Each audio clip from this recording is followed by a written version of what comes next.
அறிவாளிக்கும் முட்டாளுக்கும் 2 பாதை. ஏன் அறிவாளிக்கும் 2 பாதை 3 பாதை சொன்னேன். போறவன் அறிவாளி வர்றாப்பா நம்ம விலைக்கு போவோம்ப்பா ஒதுக்கும். அங்கிருந்து ஒரு அறிவாளி அவர் வர்றாங்க நம்ம ஒரு வழியில போவோம். 2 பேர் ஆளுக்கு ஒரு வழி நடுவில் பிறந்த ஒரு வழி. அது மாதிரி அறிவாளி முட்டாளுக்கு 2 பாதை. அறிவாளி ஒதுக்கி போ எதுக்கு வம்பிட்டு போங்க. முட்டாள அதுக்குமே நம்ம பாதையோட இடையிலுக்கு நம்ம விளையாடணும் அப்படின்னு போவேன். அவன் வேணா ஒதுக்கி போடணும் ஒதுக்கட்டுமே அப்படின்னு வெளில போவேன். முட்டாளுக்கு ஒரே வழி தாங்க. போற ஒரு முட்டாளு வர்ற ஒரு முட்டாளு ஒதுக்கட்டு நம்மளுக்கு ஒண்ணுங்க நம்ம ஒதுக்கணுமோ அது மாதிரி போயிருங்க. நம்ம வழி என்ன உங்களுக்கு தெரியுமாங்க? தெரியாது. நம்ம வழி தனி வழி அப்படின்னு சொன்ன மாதிரி தனி வழி. என் வழியை நான் போக பாக்குறேன். ஒருவேளை என் வழியை உங்களால பின்பற்ற முடியும்னா பின்பற்றுங்க. அப்படி பின்பற்ற முடியலைன்னா ஓரமா நில்லுங்க. நானே பேசி கதையை முடிச்சுட்டு போறேன். என்னடா நம்ம பக்கம் வந்து நம்மளை இப்படி சொல்றாரே நீங்க நினைக்க கூடாதுங்க. நாங்கள் இந்த மண்ணில வளர்ந்தவங்க.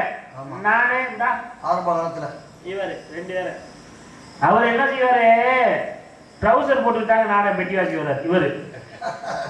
நான் அந்த வயசுல என்ன செய்வேன் என்னை சின்ன பையன் ஊர்ல சொல்லிவாருன்ட்டு நான் வேஷ்டியை கட்டிட்டு வருவேன். அப்போ எனக்கு 12 வயசு வேஷ்டியை கட்டிட்டு வருவேன். நான் நாடகம் அப்படி நடக்குங்க.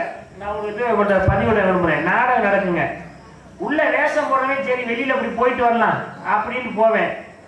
திரும்ப உள்ள வரலான்னு வருவேங்க. ஊர் முக்கியஸ்தர் என்னை அடிச்சு வந்துட்டே போல வெளியில உட்காந்து நாடகம் பாடுறாம. ஐயோ பொழப்பு கெட்டு போச்சு. நம்மதே நாரதன்னு சொல்ல முடியாது. இப்படி போய் ஓரமா நிற்பேன். இவர் அசந்து அங்கிட்டு போயிட்டாருன்னா திடுன்னு இன்னொருத்தர் பிடிச்சிட்டு போடுவாங்க. அறிவு வேணா அப்படின்னு அடிச்சு விடுவாங்க. நான் போய் இப்படி ஓரமா நின்று ஒதுங்கி நின்று இருப்பேன். எப்படா உள்ள ஓம் 3வது தடவை ஓடி விடுவேன் உள்ள.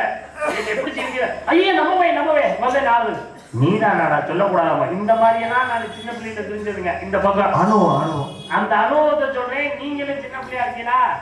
நான் எதையாவது ஒண்ணு கேட்டு இவர் சம்பந்தம் இல்லாம ஒருத்தர் கும்பிட்டு நீங்க அதுக்கு என்ன சொல்லாம இருந்துட்டு அது நம்மளுக்குள்ள அசிங்கமாயிடக்கூடாது. அது என் வழியில தனியா போறேன். முடிஞ்சா அந்த வழியில வாங்க.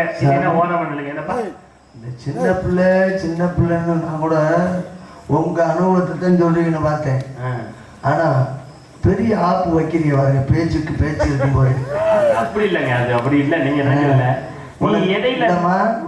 நீ சின்ன பிள்ளை பெரிய மனுஷனா ஐயா நீ பேச முடியாதான் அதை சுட்டி காமிக்கிறாரு வெளியில தெரியாம. அவர் அனுபவத்துக்கு அப்புறம் இதை இப்போ இல்லைன்னா அப்புறம் என்ன தொழில் பண்ற நீ இடையில நீ பேசிய பேசாம சரி. அது எப்படின்னா போட்டோம். ஏன்னா நான் எதுக்கு நான் சொல்றேன்னு விஷயம் என்ன தெரியல. சொன்னாங்க மனிதன் சொல்லப்பட்ட திருக்குறள் அதற்கு நிறைய பாடுகிறார்கள் அப்படின்னு சொன்னாங்க. அந்த வழியை நான் பின்பற்றுவதாக சொல்றேன். திருக்குறளை எழுதியவர் யார் அப்படின்னா எழுதுறது யாரோ அவர் தான் சொல்ல முடியுமா? இதுக்காக எல்லாரும் சொல்றாங்க. நம்ம மாத்தி சொல்லலாம். எல்லாரும் சொன்னாங்க. அப்புறம் இருக்கிற எழுதுறது அவர் தானே எல்லாரும் அதான் சொல்லுவாங்க. வள்ளுவர் திருன்னு சொல்லுமா? நம்ம ஆரம்பத்திலே சம்பந்தம் இல்லாம சண்டைக்கு வரீங்க. யார் சண்டைக்கு வரா? நான் சொன்னேக்காவா? நான் பேசுறத பத்தி எப்படிங்க இருக்கு உங்களுக்கு? அம்மா திருக்குறளை எழுதினவர் யார்? திருவள்ளுவர் தான். எல்லாரும் எழுதினது அவர் தானே. அப்புறம் அவர் தானே சொல்ல முடியும். எழுதுறது யாரோ அவர் தான் சொல்ல முடியுமா? இல்ல பக்கத்துக்காரர் சொல்ல முடியுமா? இல்ல வேற ஆள சொன்னா நீங்க ஒத்துக்குவீங்களா? நீங்க இல்ல வேற ஆள நீங்க சொல்லுங்க. வேற ஆள எப்படிங்க சொல்ல முடியும்? அவர் வேற ஆள யாரும் எழுதல. அவருக்கு படிச்ச அளவுக்கு அவ்வளவுதான்மா. அவர் ஏதாச்சும் ஏதோ ஒரு பேர் சொல்லணும்னு சொல்லுவார். அவருக்கு அவர் படிச்சது திருக்குறளை எழுதினார். ஆமா திருக்குறளை எழுதிய எந்த புத்தகத்தை எழுதினால அந்த புத்தகத்தை எழுதி அரங்கேற்றம் செய்தால் தான் அது நிவர்த்தி. அங்கீகாரம் பண்ணணும்னா அரங்கேற்றம் பண்ணணும். ஒரு பாடல் என்ன அரங்கேற்றம் பண்ணாமலே இருக்கு. ஆமா எல்லாம் மோகன்தாஸ்னால. திருக்குறளை அரங்கேற்றம் செய்வதற்காக எங்கே எடுத்து செல்கிறார்? மதுரை அம்பதிக்கு எடுத்து போனாரா? பாடி நாட்டுக்கு. சரி போய் அவரால் அந்த திருக்குறளை அரங்கேற்றம் செய்யப்பட முடியல. முடியலைல. ஏன் இவ்வளவு நாள் அரங்கேற்றம் பண்ண முடியல? திருப்பி அனுப்பப்படுகிறார். இவ்வளவு நாள் அரங்கேற்றம் பண்ணாததுக்கு யார் காரணம்? ஒரே காரணம். போயிட்டு மதுரை அம்பதிலே அரங்கேற்றம் செய்ய முடியவில்லை. திருப்பி அனுப்பப்படுகிறார். சரி அவர் திருப்பி அனுப்பப்படுகிறார் அப்படின்னு உங்களுக்கு எப்படி தெரியும்? அரங்கேற்றம் பண்ண முடியல திருப்பி அனுப்பப்பட்டாலும் உங்களுக்கு எப்படி தெரியும்? எப்படி தெரியும்னா பெரியவர்கள் சொல்ல முன்னோர்கள் சொல்ல கேள்விப்பட்டிருக்கேன். அது மட்டும் இல்லாம புத்தகத்துல எழுதிருக்கு, அதை படிச்சிருக்கேன். அதனால நான் சொல்றேன். அதுதான் உங்களுக்கும் எனக்கும் உள்ள வித்தியாசம். உங்களுக்கு எனக்கு உள்ள வித்தியாசம் நீங்க படிச்சிருக்கீங்க, மற்றவங்க சொல்ல கேள்விப்பட்டிருக்கீங்க. அதனால நான் சொல்றேன். பாத்துக்கங்க. நல்லா கவனிங்க. திருக்குறளை திருவள்ளுவர் எழுதுகிறார். சரி. அவர் ஏழில் எழுதுகிறார். எனக்கு சின்ன பிள்ளையில ஒரு பழக்கம் இருந்துச்சு. ஒரு புத்தகத்திலே இருப்பதை இன்னொரு நோட்ல நான் எழுதுவேன். அப்படியே மாத்தி எழுதுவேன். எழுதி படிக்கிறதுக்காக நான் எழுதுவேன். ஒரு புத்தகத்துல எழுத அப்படியே எழுதுவேன். எனக்கு அந்த மாதிரி பழக்கம் இருக்கு. அதை நான் எழுதுகிறேன். அப்படி நான் எழுதுறத கவனிச்சாரா இல்ல இந்த திருவள்ளுவர்? நீங்க எழுதுனதை அவர் கவனிச்சாரா? அவர் கவனிச்சிருக்கலாம். நான் எழுதுறத கவனிச்சு நீங்க எழுதுனத. ஆமா, நான் நோட்ல எழுதிட்டேன். அவர் வந்து ஏழுல எழுதுறார். பாத்தீங்களா? அது எழுதுறார். எழுதிட்டு நேரா மதுரை நோக்கி கொண்டு வரார். கிட்டத்தட்ட அவர் நீங்க ஒரே என்னைய பார்த்துட்டாம அவர் எழுதினாரு. அவர் இப்போ உள்ளவர், நான் ஆரம்பத்துல இருந்து உள்ளவர். இவரை பார்த்துட்டாம அவர் ஏழுல எழுதுறாரு. சும்மா என்னமா பேசுறீங்க? நம்புறியா இல்லையா? நீங்க சொன்னது அப்படியா இருக்கு. எழுதிட்டு மதுரைக்கு கொண்டு வரார். கொண்டு போய் அரங்கேற்றம் பண்ண போறார். ஆளுக்கு திட்டாரு. ஏன் இந்த மாதிரி கேட்கறது எனக்கு பிடிக்க மாட்டேங்குது. ஏமா அவரா ஒரு போகுல போயிட்டு இருக்கிறாரு. ஏன் எவ்வளவு கேட்டா திடீர்னு கேட்டா சொல்ல முடியுமா? தம்பி ஐயா சந்திர சிந்து வாதவாரு. ஏன் எதுக்கு நீ சொல்ல முடியுமா? வேலையா பாரியா? நீ எழுதியது ஒரு எழுத்தா? நீ எழுதிய திரும்ப ஒன்னே முக்கால் உன்னால அது என்ன தகுதியா இருக்கா அந்த நூலுக்கு? ஆளாளுக்கு திட்டுறாரு.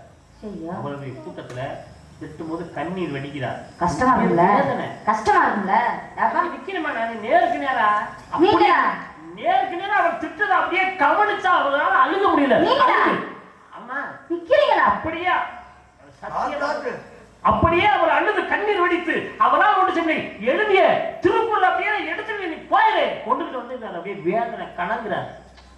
அத்தனை நேருக்கு நேரா என் கண்ணால நீங்க பாத்தீங்களா? நானும் பார்க்கல. உங்கள மாதிரி நானும் படிச்சதாமா.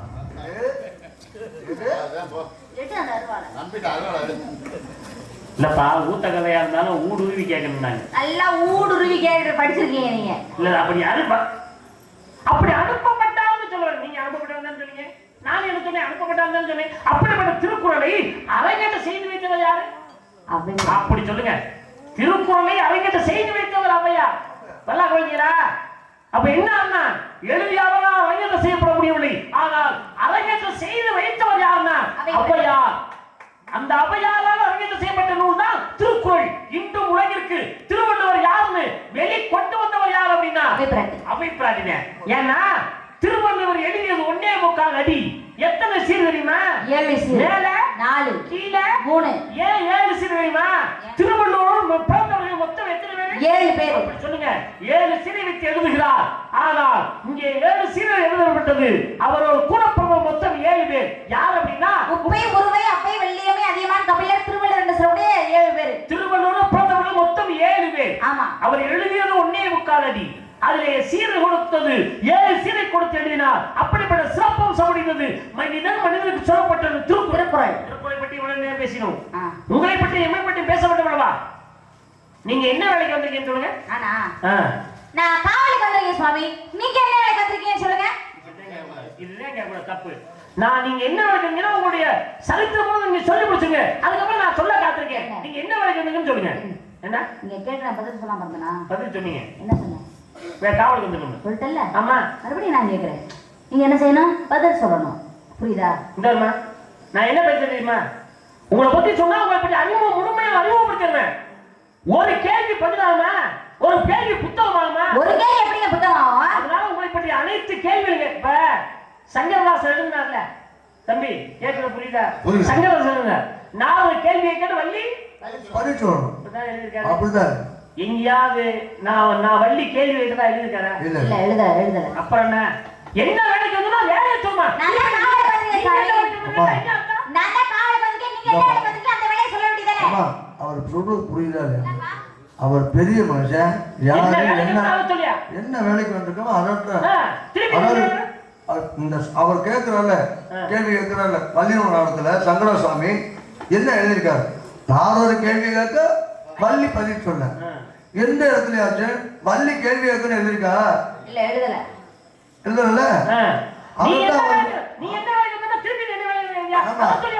உங்களுக்கு வேலை இருக்கு. என்ன வேலைக்கு வந்தாலும் கேட்டா என்னமா சொன்ன? அவர் கேட்டதுக்கு என்னமா சொன்ன? காவலுக்கு வந்திருக்கேன்னு சொன்னேன். காவலுக்கு வந்திருக்கேன்னு சொல்லிக்க. உனக்கு வேலை இருக்கு சொல்ற. அவருக்கு மேல இருந்த சொல்ல மாட்டாருமா, அவரே ஊர் ஊரா சுத்துறாரு. என்ன வேலைக்கு வந்தாருன்னா கோவம் வருவா வராதா? தம்பி, நீ என்ன வேலைக்கு வந்தியா அதை மட்டும் தயவு செய்து நீ இடையில போது எந்த வேலையும் பார்க்க வேணாம். அதை துப்பு போல உன்னை என்னைக்கே தான் கொல்ல போறேன், உன்னைக்கு என்ன பிடிக்க போறேன். வந்து நாரதர் கேட்க வள்ளி பதில் சொல்லுங்க எழுதிருக்கேன், அப்படிதான் எழுதிருக்காரு.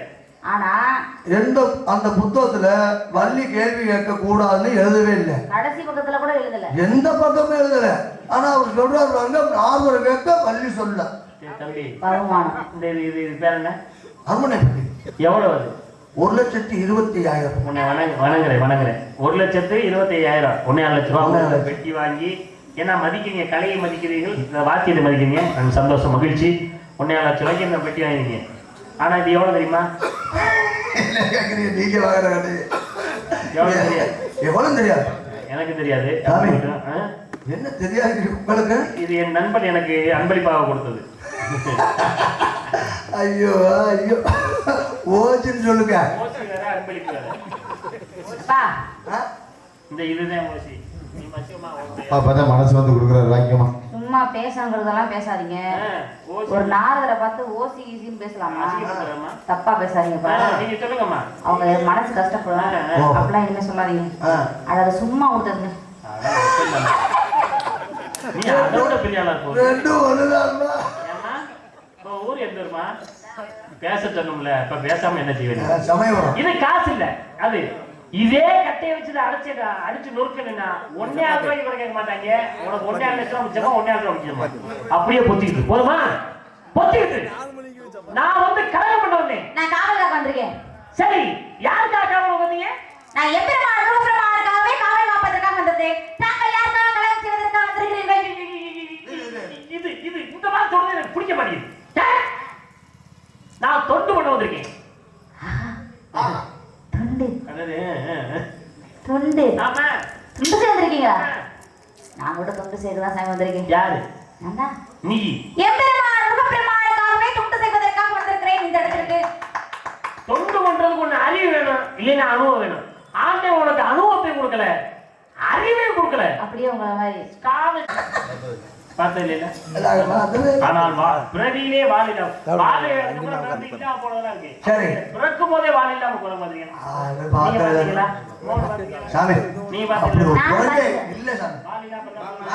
ஆனால் நான் பார்த்திருக்கிறேன். என்ன சொல்றீங்க? ஆமா, எங்க சாமி? எந்த நாட்டுல இருக்கு? நீ தாண்டா வாழில்லாத குரங்கு. அப்பா, ஒவ்வொருத்தன் வாய அடிக்கிறது கஷ்டப்பட வேண்டியது. என்னென்ன காலத்துல வேண்டியது? கதையை சொல்லி வாய் எடுக்கணும். அப்படி இருந்தாலும் வாய் இருக்காது. அப்படியா இருக்கட்டும். ஏன்னா ஒரு நாளை நல்லபடியா நடக்க வேண்டும். விட்டு கொடுப்பது தப்பில்ல, விட்டு கொடுப்பது கெட்டு போவதில்லை, கெட்டு போவதை விட்டு கொடுப்பதில்லை. ஆனால் இந்த மேடையிலே, இந்த இடத்திலே இந்த நாடகம் நல்லபடியா நடக்க வேண்டும். இந்த வள்ளிநாயகமே வெற்றி பெற்றதாக இருந்து போகிறது, உரிமை கிடையாது அப்படின்னு சொல்லி இவங்கெல்லாம் கொடுக்குற பணத்தை நான் வாங்கி, கடையில அரிசியை வாங்கி, அதுக்கு வச்சு, அதுல வடிச்சு, சாம்பார் வச்சு, ரசம் வச்சு, கூட்டு வச்சு, அதை உடக்கையா போட்டு தின்னு இந்த உயிரை வச்சுக்கிட்டு நான் இருக்கேன். வாழ்ந்தாலும் வீழ்ந்தாலும் மேடையிலே தவிர எவனுடைய காலடியிலும் கிடையாது என்பதை யாருடைய வாழை பிடித்து வாழ வேண்டிய அவசியம் இந்த பெருமாள் ராசியில் என்றும் கிடையாது. வாழ்ந்து கொள்ளுங்கள். எனது பெருமாளை கட்டளை வாழ்ந்தாலும் வீழ்ந்தாலும் மேடையில் தவிர எவனுடைய அவசியமே கிடையாது. என்ன இன்னொரு வாட்டி இந்த வசனத்தை நீங்க சொன்னீங்கன்னா வள்ளியா இருக்கிற நான் ராட்சசியா மாற வேண்டிய ஒரு சூழ்நிலை. ஏன் நீ கேக்குறேன்? புரியுதா? என்ன முன்ன பின்ன சமயக்கட்டு பக்கம் போயிருக்கணும். இந்த மாதிரி வெட்டி வீராப்பு வசனம் சுடுதண்ணி கூட வச்சு கொடுத்ததுல என்ன வரைய, அப்புறம் எதுக்கு இந்த வெட்டி வீராப்பு வசனம்? தெரியாமையா உல வச்சு சமைச்சு சாம்பார் வச்சு ரசம் வச்சு கூடு சரியா எல்லாத்தையும் வரிசையா சொல்றாருமா. எல்லாத்தையும் சமைச்சாரு, கடைசியில உப்பு போடல. அதான் சமைச்சாலும் தெரியல. சரி, உப்பில்லா பண்ண குப்பையில. சரி, பேசி பார்க்கலாம், எது வேணா பேசு. இயற்கைக்கு மாறாக தன்னுடைய மனைவியை சிவனடியார் பெண்ணை அனுப்பினான் ஏற்பவே நாயனா. அவன் என்ன தொண்டு, நீ என்ன தொண்டு பண்ணிட்ட? எத்தனையோ இசைக்கருவிகள் இருந்தாலும் தன்னுடைய புல்லாங்குழல் ஓசினாரே, சிவபெருமானோட செவிகளுக்கே விருந்து அளித்தாரே. ஏனாதிநாத நாயனார் அவர் செய்த மிகப்பெரிய தொண்டு. நீங்க என்ன தொண்டு செஞ்சீங்க? பச்சை தண்ணியை ஊத்தி அதுல விளக்கு திரி போட்டு விளக்கு ஏற்றினானே நபிநஞ்சரி நாயனா. அவன் என்ன தொண்டு, நீ என்ன தொண்டு பண்ணிட்ட? ஏ சுவாமி, எம்பெருமான் சிவபெருமானுக்காக வைக்க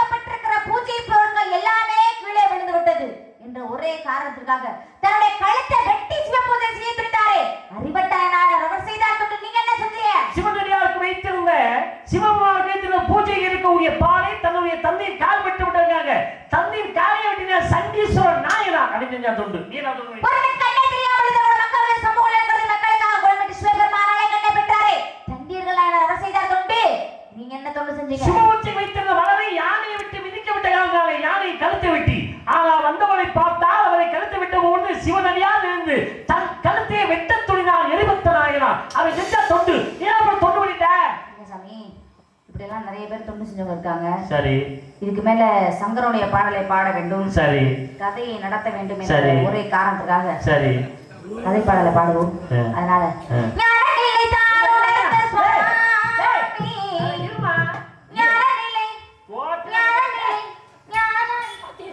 சிசிலாமா பாட ஆரம்பியா பேசி ஞானநிலை பெட்டி பண்ண எல்லாத்தையும் ஞானநிலை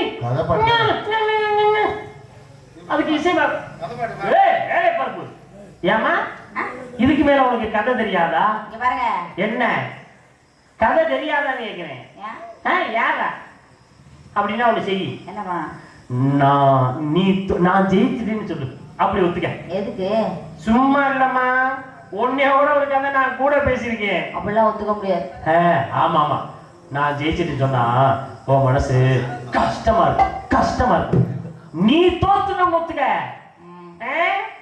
என்ன தந்தர உனக்கு கொஞ்ச நேரம் தோத்தம் ஒத்துக்க தோத்தம் இப்ப என்ன தெரியல பேசு முடிஞ்சா என்கிட்ட எவ்வளவு நேரம் பேசணும் பேசுவாரு நிறைய பேர் இருக்காங்க சுவாமி இனிமே என்கிட்ட போட்டி ஓட்ட உங்க அண்ணனுக்கு வேட்டியா வந்தா விட மாட்டேங்கிறியா அத பத்தி நீங்க ஏன் கவலைப்படுறீங்க எங்க அண்ணன் வேட்டிலாம் கட்டறது இல்ல தவுசரே போறது இல்லம்மா ஆமா அவனை பார்த்தா அப்படியே தெரியும் அவன் ஆண் மகனா பெண் மகனான்னு எனக்கு இன்னுமே சந்தேகமா தான் இருக்கு வீரன் மூணாவது வழக்கு திமுகனா உங்க சண்டையில ஏன் எப்படி இருக்கு அவங்க பேசிருக்கீங்க டவுசர் போடல யாரு டவுசர் போடல அப்ப நீங்களே சொன்னது டவுசர் போடல நான் வெயிட் அப்படிடா யா இவே வீரத்தேவனா செஞ்சதா கலியுகத்துல உனக்கு அவ்வளவு திமுன்னா நாலு யுகத்துல இருக்கு எனக்கு அவ்வளவு திமுரு இருக்கு கலியுகம் என்று சொல்லி 4 யுகங்கள் இருக்கு ஆமா கிரேலோகத்துல வந்த கதை ராமாயணம் துவாபரவளை மகாபாரதம் கலியுகத்திலே கந்தருடைய கதை நடந்து கொண்டிருக்கிறது ஒரு பகுதியை நீ சொல்லிவிட்டீர் இன்னொரு பகுதியை நான் சொல்கிறேன் கிரேலோகம் 17,28,000 ஆமா கிரேலோகம் 17,96,000 ஆண்டு காலங்கள் தபாசனா சரியா தானே சொல்லுது ஏன் கோபப்படுது கோபப்பட்டனா நான் எப்பமா கோபப்பட்டேன் பேசு துவாபரம் என்பது 8,64,000 ஆண்டு காலங்கள் தபாசனா ஏன் கோபப்படுது நான் எங்கேமா கோபப்பட்டேன் நீதான் வெண்மையத்துல நான் சொல்றேன்னு சொல்றத நீயா சொல்ற கலியுகம் போது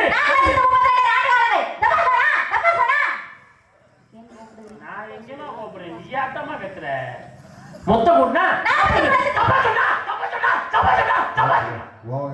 ஏன் கோபப்படுகிறீ வந்துச்சா என்ன கோவம் மொத்த கூட்டினா 43,20,000 ஆண்டு காலங்கள் ரொம்ப படுத்தி இந்த கலியுகம் வந்து ஆமா நீங்க வாழும் வழி கலியுகம் யான் வாழும் வழி கலியுகம் இவர்கள் கலியுகம் இந்த கலியுகம் எந்த வருஷம் பிறந்துச்சுன்னு மட்டும் நீங்க சொல்லிட்டு போங்க அடுத்த வார்த்தையை நான் பாத்துக்கிறேன் நான் கேக்குறேன் என்ன எனக்கு நான் பிறந்த வருஷமே தெரியாதுங்க தெரியாதுல்ல யாரோ ஒருத்தவங்க பிறந்த நாள் வாழ்த்து சொன்னாதான் எனக்கு என் பிறந்த நாள் தெரியும். ஆமாப்பா ஆமாப்பா நீங்க கலியுக பிறந்த வருஷத்தை போய் என்கிட்ட கேக்குறீங்களே கொஞ்சமாச்சும் உங்களுக்கு மனசாட்சி இருக்கா இப்ப புரியுதா தெரியல இல்ல கிரேலா 17,28,000 சொன்னது நீயா நானாமா யார் சொன்னது சொன்னீல அப்ப நீ பிறந்திருந்தியா அப்புறம் எப்படி உனக்கு தெரியும்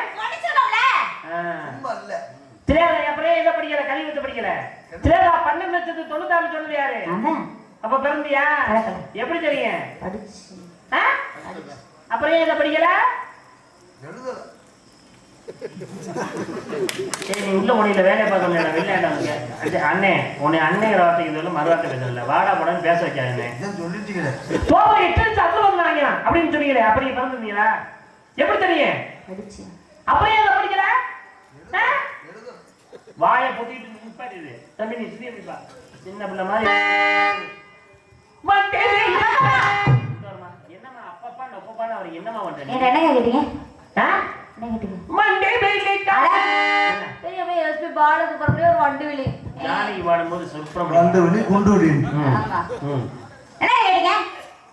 இந்த கலியுகம் எந்த வருஷம் சொல்ல வேண்டியதானே உங்களுடைய மனநிலை பள்ளியில எப்படி இருக்கும்னு பாக்குறதுக்காக சொல்றேன். ஆஹா பாதிக்கப்பட்டிருக்கு தானே? பரவாயில்ல ரொம்ப பாதிக்கப்பட்டிருக்குமா மனநிலை. ஆமா இந்த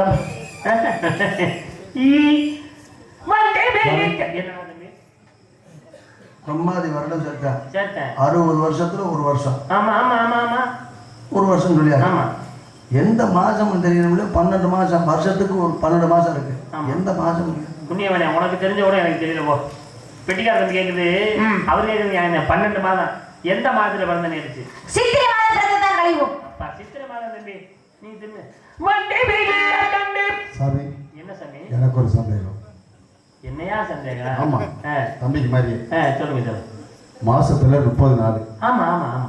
அதுல என்ன கிழமை பிறந்ததுன்னு ஒண்ணு தெரியுமா? வாரத்துல 7 நாள். அப்படி சொல்லியா தம்பி? அருமையா கேட்டாருமா. எனக்கு கூட ஞாபகம் இல்லை. ஆர்டர் முத்துராஜன் இந்த 30 நாள் வாரத்துல 7 நாள் என்ன கிழமைன்னு கேட்கிறாரு. வெள்ளிக்கிழமை. வெள்ளிக்கிழமையா? அந்த மாதிரி மறைக்கிற பார்த்தா இருந்து வெள்ளிக்கிழமை. அவர் தானே கேட்டா, நான் கேட்கணுமா? என்ன தம்பி? என்னடா செய்யணும்? ஒரு நாள் வெள்ளிக்கிழமை, ஒரு நாளைக்கு 24 நாள். ஆமா ஆமா. எத்தனை மணின்னு கேட்கணும்? அதுவும் இல்லை நியாயம் தான். அம்மாவுக்கு வெட்டிக்காரு கேட்கறது நியாயம் இல்லை. ஆனா நீ கேட்டா, நீ முறைக்கிற பார்த்தா அந்த பையன் கேட்கறதா, நான் கேட்கறது இல்லை. ஒரு நாளைக்கு 24 மணி நேரம். எத்தனை மணிக்கு பிறந்த நீங்க? மோரை பார்த்துட்டியா? Very nice.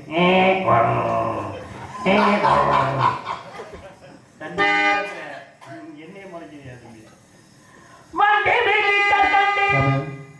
திருப்பியும் சந்தேகம். என்னையா சந்தேகம்? 1 மணி நேரத்துக்கு 60 நிமிஷம். ஆமா. எத்தனை நிமிஷத்துக்கு பிறந்தது? அதை நீயே கேளுப்பா. வாங்க வாங்க.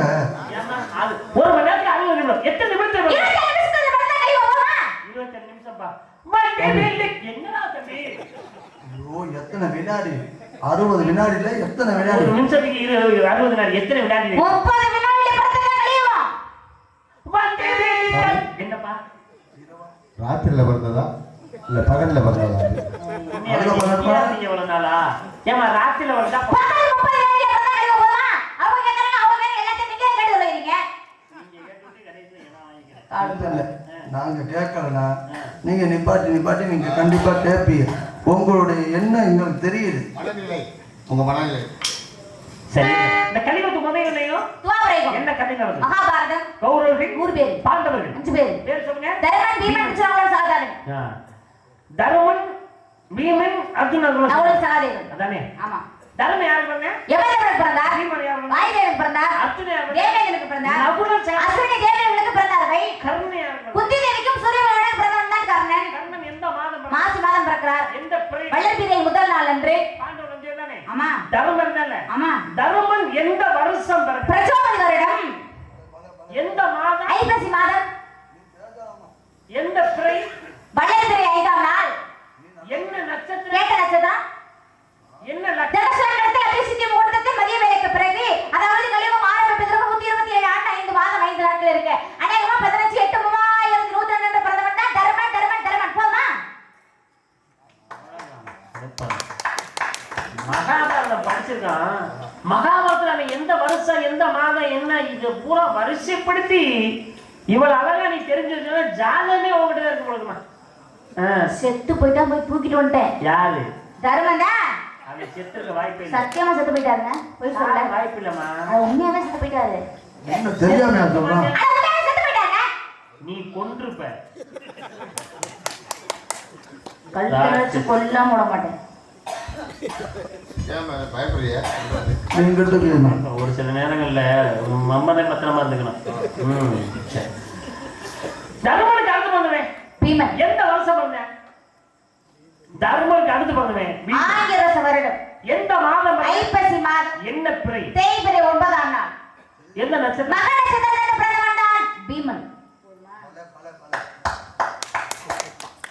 அர்ஜுனன் எந்த வருஷம் பண்ணேன்? ஸ்ரீமுக வருடம்.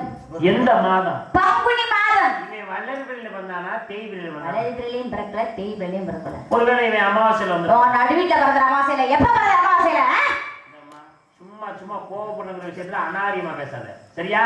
என்ன தப்பு? கோவப்பட அனாரியமான வார்த்தை என்ன வார்த்தை மேலே படு. இப்ப என்ன 1000 ரூபாய் பேசுன? என்னமா பேசுறீங்க?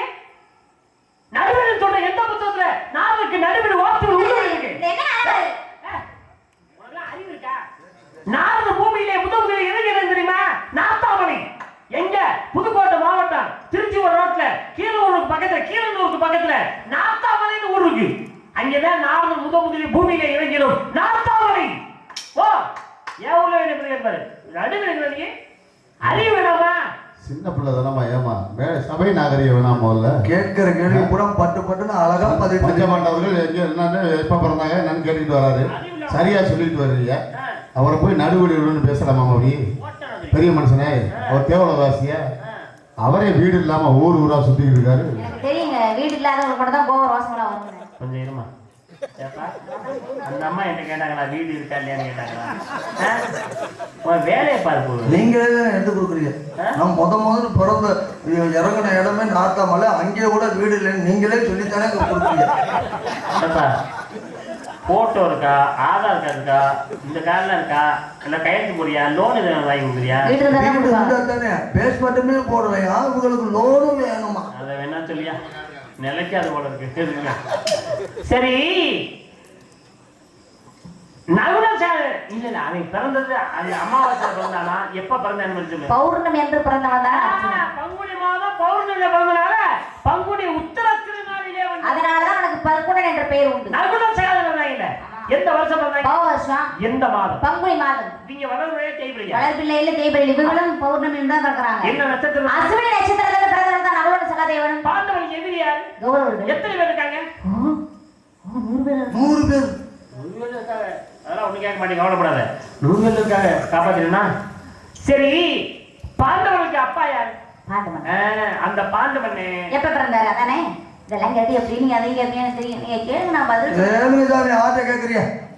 எங்க வந்து நின்றுக்கிட்டு யார்கிட்ட கேட்குறீங்க? கேளு. நீ நான் வடிவேலா? கேளுப்பா கேளு. யார்கிட்ட கேட்குற? அண்ணன் தானே கேட்குற. பாண்டவன் எப்ப பிறந்தாரு? அதானே எப்பதானே கேட்பீங்க? கேளுங்க. அதானே கேட்க போறீங்க, கேளுங்க. அவரு பதில் சொல்றேன். அவரு குழம்பி போய் நிக்கிறாருன்னா என்ன கேட்போம்? சரி சரி சரி கேளுங்க கேளுங்க கேளுங்க. இப்படி பட்டு பாண்டவன் எப்ப பிறந்தாரு? அதானே அட எப்பதானே கேட்பீங்க? நான் எவ்வளவு நேரம் பாண்டவன் தானே சொல்றேன். நீ ஏன் அவசரப்படுற? நான் கேள்வி கேட்டேன். மிரட்டுனா எப்படி கேட்க முடியும்? பாண்டவன் எப்ப தொலைஞ்சா நான் சொல்றேன். போடா போடா போடா. எப்ப செத்தா சொல்லு. என்ன என்ன நேரம் தெரியுமா? என்ன முகூர்த்தம்? பிரம்ம முகூர்த்தம். இந்த நேரம் வந்து பிரம்ம முகூர்த்தம். ஆமா. இந்த பிரம்ம முகூர்த்தத்துல எதை பேசணும் எதை பேசக்கூடாதுன்ற விவசாய வேண்டாமா? நாங்க யாரு? சாதாரண மனிதர்கள். நாங்க ஒரு தவறு செய்தால், நாங்க ஒரு தப்பா பேசிட்டோம்னா இறைவன் எங்களை மன்னித்து விடுவார், ஏற்றுக்கொள்வார். ஆனா நீங்க யாரு? 14 லோகங்களும் சென்று வரக்கூடிய நாரத மகரிஷி. அந்த மகாலட்சுமியுடைய அந்தப்புறத்திற்கே யாருடைய அனுமதியும் என்று சென்று வரக்கூடிய வல்லமை படைத்தவர் தாங்கள். அப்படிப்பட்ட நீங்க தேவலோகத்துல இருந்து பூலோகத்துக்கு அந்த சாட்சாத் மகாவிஷ்ணு கண்ண பரமாத்மாவே அங்கிருந்து இறங்கி வந்த மாதிரி அந்த தேவலோகத்துல இருந்து இந்த பூலோகத்துக்கு வந்திருக்கீங்க. என்ன சொல்ல வரீங்க? சந்தோஷம். அப்படிப்பட்ட நீங்க இந்த பிரம்ம முகூர்த்தத்துல எதை பேசணும் எதை பேசக்கூடாது செத்தா போனா வந்து எப்படி அபசகுணமா பேசுறீங்களே? உங்களை மாதிரி ஒரு அறிவாளியை பாத்துக்கணும். இந்த தம்பியை 2 பேரும் சிரிச்சு கைதுனா அது காரணம் என்னப்பா தம்பியலா? ஏன்பா நீங்க தேவலாம் பாப்பா சொல்ற மாதிரி தேவலவாசி. ஒரு பச்சை பிள்ளைக்கு தெரிஞ்ச விஷயம் கூட உங்களுக்கு தெரியல. பிரம்ம முகூர்த்தத்துல பேசக்கூடாதுல்ல. பேசுறது தப்புதாமா. நான் உன்ட்ட ஒரு கேள்வி கேட்கவா? பிரம்ம முகூர்த்தத்துல செத்தவன பேச வேணாம். பிரம்ம முகூர்த்தத்துல ஒருத்தன் செத்து போயிட்டேன்னா இந்த மைக்ல கொஞ்சமா எடுத்து வச்சுடுங்க. மெயின் இருந்துச்சுன்னா சேர்த்து வச்சுடுங்க. ஒரே தான் பொசுங்கட்டுங்கிறேன் நான். என்னை கொண்டு விட்டு நீ நல்லா இருந்துருப்பா, போய் நல்லா இருப்போம். எங்க வந்து ஊர்ல வந்து என்ன கொள்ள நான் சும்மா போனதா பழக்கமே இல்லம்மா. இது ஆமா இங்க கட்ட பிடிச்சவன் தேவலோகத்துல சும்மா இருப்பேன், அங்கேயும் போய் கட்ட பிடிப்பேன். முத ஓ உயிரத்தை கொண்டு வருவேன் இங்க பேசுறது. நான் அழகாப்பாவோ நம்ம முத்தராஜ் அப்பாவும் இல்லாம நான் வர்றதா ஐடியா இல்ல. நானே நினைச்சு நீயே சொல்லிட்டேன். என்னங்க அவங்க கொண்டு வரணும் சொல்லி. ஆமா நீ என்னம்மா இப்படி விளையாட்டு கிடைப்ப என்னமா டூர் போற மாதிரி கேட்டுக்கிட்டு இருக்கிற போறது நம்ம அப்படியே போனாலும் என்ன ஆள நான் தனியா வர மாட்டேன். நான் மோகன்தாஸ் சாந்தி நம்ம மச்சான் சீனி மச்சான் இவெல்லாம் இல்லாம வரமாட்டேன். நான் மாப்பிள்ள சூர்யா இல்லாம நான் வர மாட்டேன். நல்ல வேலையா போச்சுப்பா. எங்க அம்மாவை இழுத்துட்டு போயிடுறேன். அதை விட திரும்ப கஷ்டம். எப்ப செத்தான்னு சொல்லு. சர்வதாரி வருடம் சித்திரை மாதம் உத்திர நட்சத்திரத்தில் இறந்தவன் தான் சாமி பாண்டுமன்னன். பாண்டுமன்னன் சாகும் பொழுது அர்ஜுனனுக்கு 16 வயது 7 நாட்கள் ஆகியிருந்தது. சின்ன குழந்தை. போதுமா? எவன் செத்தால விட மாட்டேன். நீ கழுத்து நெரிச்சு கொண்டே விடுவேன். அப்பா சாமி வண்டி பில்லி கட்ட. நான் கேட்க நீ பதில் சொல்லுங்க. என்ன நான் கேட்க நீ பதில் என்ன கேட்க போற சொல்லு. கேட்கிறேன். என்ன கேட்க போற? இது என்ன இவன்? இத கலியுகம் சொன்னேன். அப்புறம் ஒரு தடவை சொன்னா ஒரு தடவை சொல்ல மாட்டேன். கலியுகம் இதுக்கு முன்னாடி வேண்டாம். அதே தோவலையும் சொல்லல. பயம் இருக்கா? நீ கத்துற வந்த உடனே இறங்கி போய் நல்லா குண்டா தெரிஞ்சு கொட்டிக்கிட்டு வந்துட்டேன். நான் சாப்பிட்டேனா தெரியல. நீ மட்டும் தின்னு உன் உயிரை மட்டும் காப்பாத்திய கடவுள் அப்படி வச்சுதான் எட்ட என்னதெல்லாம் கத்துற. நீ துவாபரம் என்ன கதை? மகாபாரதம் நடந்தது. மகாபாரதத்தை மொத்தம் எத்தனை பருவம் இருக்கு சுவாமி? பதில் தெரியாதா? சொல்லுங்க. மொத்தம் 18 பருவம். பாரத போர் மொத்தம் எத்தனை நாள் நடந்துச்சு? மகாபாரதத்திலயா? ஆமா. 18 நாள் நடந்தது. பாரத போர் மொத்தம் எத்தனை அக்ரோனை சேனைகள் இருந்தாங்க? நான் கேட்டதுனால அதனால அப்ப நீங்க எப்படி கேக்குறீங்க? கேட்டுங்கப்பா. நீங்க எப்படி கேட்டீங்க? அதே சொல்ல பெரிய 18 நாள் போர் நடந்தது. பாண்டவ பக்கத்துல அக்ரோனி 18 அக்ரோனி. பாண்டவுக்கு 7 அக்ரோனி. 11 அக்ரோனி. சாமி. பாரத போர் மொத்தம் எத்தனை காலாட்படை வீரர்கள் இருந்தாங்க? மகாபாரத சண்டையிலயா? ஆமா. 10,09,350 காலாட்படை வீரர்கள். மகாபாரத போர் மொத்தம் எத்தனை குதிரைப்படை இருந்துச்சு? இந்த சண்டை போடும்போதா? டக் டக் டக். சண்டை போடுவோம். 67,610. மகாபாரத போர்ல மொத்தம் எத்தனை யானைப்படை இருந்துச்சு? 21,870 யானைப்படைகள். மகாபாரத போர்ல மொத்தம் எத்தனை தேரிப்படைகள் இருந்தது? இந்த வருஷம் பண்ணி ஆமா. 21,870 தேரிப்படைகள். மகாபாரத போர்ல மொத்தம் எத்தனை பேர் காணாம போனவங்க? ஏன் செத்தா எனக்கு கேளுவே. அடேங்கப்பா பாண்டு மன்னன் செத்துட்டான்னு சொன்னா ஐயோ நான் ஒரு அவசரமா பேசுறாருன்னு. நீ பத்தி இப்ப என்ன கேட்டுட்ட? செத்து போயிட்டாங்க சண்டையில போய் செத்தாங்க தானே கேட்கிற. கேளு. 20 என்னப்பா? அதுக்குதான் பொண்ணு சின்ன பிள்ளையா இருந்தாலும் அது நாகரிகமா சொல்லுது காணாம போனவர்கள். ஆமாப்பா போர்ல காணாம போறதுக்கு என்ன கையில கிடக்குற மோதிரம் அப்படியே காணாம போறதுக்கு சத்தியமா காணாம போயிடும். காணாம போனவங்க 24,165 காணாம போயிட்டாங்க. போதுமா? நான் கேட்டு முடிக்கிறேன். என்ன வேணும் கேளு. என்னென்ன புராண இதிகாசம் நடந்துச்சு என்பதை பத்தி பேசணும். எத்தனை ஆண்டு காலங்கள் என்பதை பற்றி கூட பேசணும். இந்த ஆண்டு காலங்களை கூட்டினால் எப்படி கூட்டுப்புள்ளி என்பது ஒன்று வருகிறது. அதே போல பாரத போருடைய கணக்குகளை எல்லாம் கூட்டினால் கூட்டுப்புள்ளி என்பது ஒன்று வரும். அது என்ன? ஏன்னா உண்மையாவே நீ கணக்க பிள்ளை பேசினா நான் ஏதோ எனக்கு ஒரு அளவு கணக்கு தெரியும். நான் கணக்கை சரியாக சொல்வேன். திக்காமல் திணறாமல். நீங்களும் திக்காமல் திணறாமல் அதை கூட்டணும். பரவாயில்லையா? கிரேடு என்பது 17,28,000. 2 8 10 7 17 17 8 1 கூட்டுத்தொகை. கிரேடா 12 96 9 15 2 17 1 8 1 கூட்டுத்தொகை. கோவை 8 64 6 10 8 1 கூட்டுத்தொகை. கலியு 4 32 4 3 7 2 கூட்டுத்தொகை. கிரேடா கூட்டுத்தொகை. கிரேடா கூட்டுத்தொகை. தோபர கூட்டுத்தொகை. கலியு கூட்டுத்தொகை 4 போதே 36 3 கூட்டுத்தொகை. நீ நல்லா கணக்கு வழக்கு பார்க்கலாமா? நீங்க என்ன பார்க்கலாம்? கணக்கு வழக்கு பார்க்கறதுக்கு நீ பொருத்தமான ஆளுமா உங்க வீட்டுக்கு. எவ்வளவு அழகா அந்த கணக்கு வழக்கு இவ்வளவு அழகா சொல்லி இதே மாதிரி தாங்க கணக்கு இருக்கேன். நான் சொன்ன மகாபாரதத்துல சொன்ன கணக்கெல்லாம் கூட்டி பாருங்க.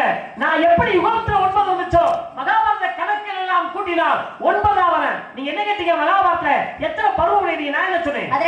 8 1 கூட்டுத்தொகை. மகாபாரத போர் எத்தனை நாள் நடந்து கேட்டீங்க? நான் என்ன சொன்னேன்? 8 1 மகாபாரத எத்தனை அக்ரோனி கேட்டீங்க? நான் என்ன சொன்னேன்? 8 1 கூட்டுத்தொகை. மகாபாரத எத்தனை காலாட்படை கேட்டீங்க? நான் என்ன சொன்னேன்? 10,09,350 காலாட்படை வீரர்கள். தப்பு சொன்னா சாமி. நிறைய பேர் கேள்விக்கு பதில் தெரியாமலே கேள்வி வைப்பாங்க. நம்ம ஆளுங்க குண்டக மண்டக அடிச்சு விடுறது. இந்த அம்மா கேள்விக்கு பதில் தெரிஞ்சுட்டே இருக்கிறாங்க. 10,09,350. ஒருவேளை நான் தப்பா சொல்லியிருந்தேன்னா என்னத்துக்கு நீங்க நாகராஜம் கொண்டு வர்றீங்க கேட்டிருப்பேன். சாமி ஏன் கோபுரியா? என்ன நாகராஜம் இருக்கு? தெரியாதுன்னு சொல்லியிருந்தா ஓரக்கட்டைக்கு வேஷம் போடல ஏன் ஊருக்கு நாலு வேஷம் போடக்கூடாதா? சாமி என்ன பிரியா கோபுரியா எதுக்கு நாலு வேஷம் போடுறீங்க? அப்படி என்னங்க கேடுச்சு? தப்பா கேடுச்சா? மண்டே போதும். நானும் சோத்துல உப்பு தான் போட்டு சாப்பிடுறேன். என்ன சாமி அப்படி சொல்லல சாமி. இவ்வளவு திறமை இருக்கு, இவ்வளவு அழகா இருக்கு, இவ்வளவு எல்லா சிறப்பு இருக்கு, ஏன் இவ்வளவு இருந்து நீங்க வந்து நாடக வேஷம் போடுறீங்க? ஒரு ராஜபாட்டு வேஷம் போட்டுருக்கலாமே. துணை ராஜன் ஏங்க உங்க ஊர்ல இப்படித்தான் இருப்பாங்க. அந்த வாசமா நல்ல வேலை இந்த பெட்டியை தெரியும். இந்த பெட்டி மேலே புரியா இருக்கீங்களா? ஏமா புரியல. இரு எத்தனை ஆயிடுங்க? எத்தனைக்கா? 10,09,350. அப்ப 10 1 1 9 10 10 13 13 18 8 9 கூட்டுதல் 9 மகாபாரத எத்தனை குதிரை படைகள்? நான் என்ன சொன்னேன்? 67,610 குதிரை படைகள். 7 3 1 கேள்வியும் படிச்சுக்கிட்ட பதிவையும் படிச்சுக்கிட்ட. ஆமா தப்பு சண்டை சாமி.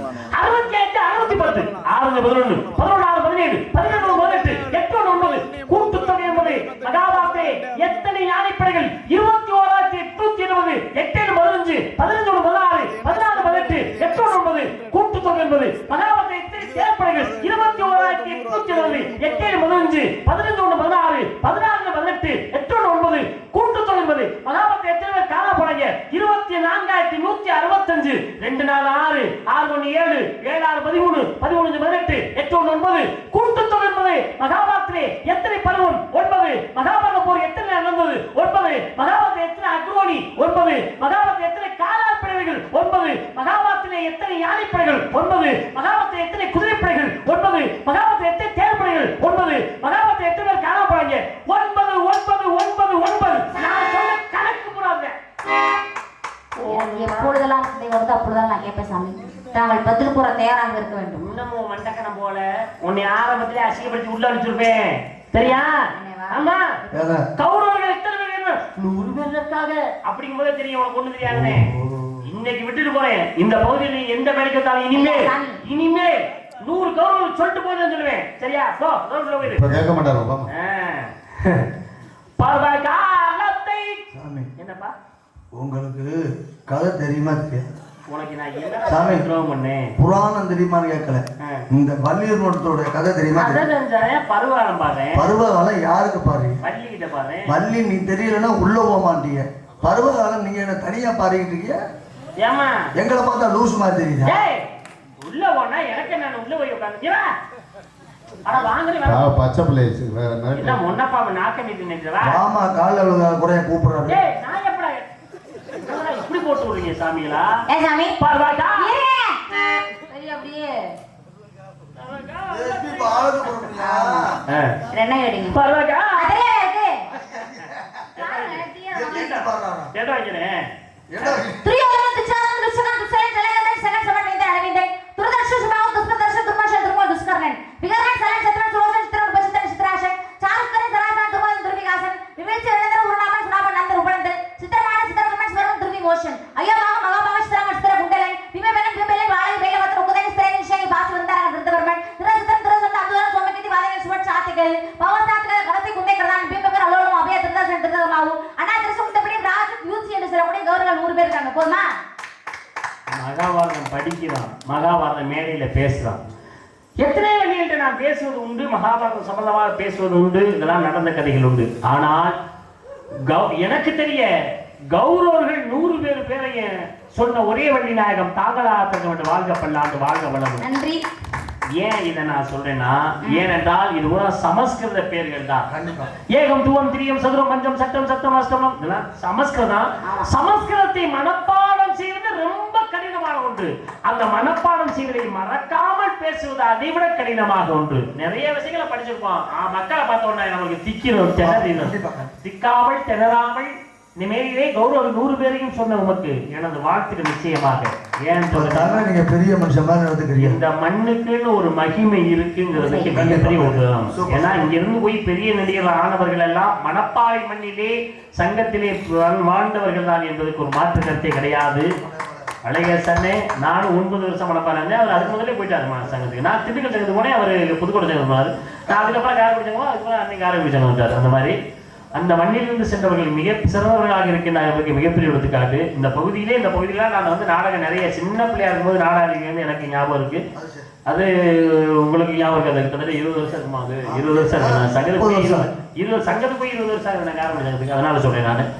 அப்படி நமது மண்ணிலே பிறந்து இன்று வள்ளி நாயகமாக தமிழக மங்கம் தனக்கிடையே தானே என்று வெற்றி பரிசு கொட்டக்கூடிய ஒரே பெண்மணியாக கே.ஏ. நந்தினி அவர்கள். அதுல மாற்றுறது கிடையாது. இது நம்மளுக்கு மிகப்பெரிய பெருமை, மிக சந்தோஷம். மணப்பாறை பக்கம் எந்த ஒரு மணப்பாறை பக்கம் அமையோரம் அப்படின்னு இந்த ஊர் பேரை ஒவ்வொரு மேடையிலையும் ஒவ்வொரு ஊர்களையும் சொல்லும் போது எனக்கு ரொம்ப சந்தோஷமா இருக்கும். கரகோஷங்கள் எல்லாம் இவர்களுக்கு ஒவ்வொரு பாடலருக்கும் கரகோஷ மக்கள் கொடுக்கும் பொழுது உள்ளே இருந்து பேசும் பொழுது ரொம்ப மட்டற்ற மகிழ்ச்சி இருக்கும்.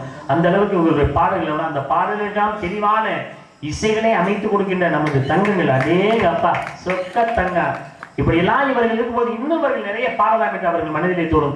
இப்படிப்பட்ட இருக்கும்போது இவருடைய பேரு மேலோங்கும் என்பதற்கு மிகப்பெரிய இருக்காரு. நமது மண்ணிற்கு பெருமை சேர்க்கக்கூடிய நந்தினி அவர்கள் உங்களுடைய சார்பிலே அனைவருடைய சார்பிலும் கரகோஷத்தோடு நன்றியை தெரிவித்துக் கொண்டு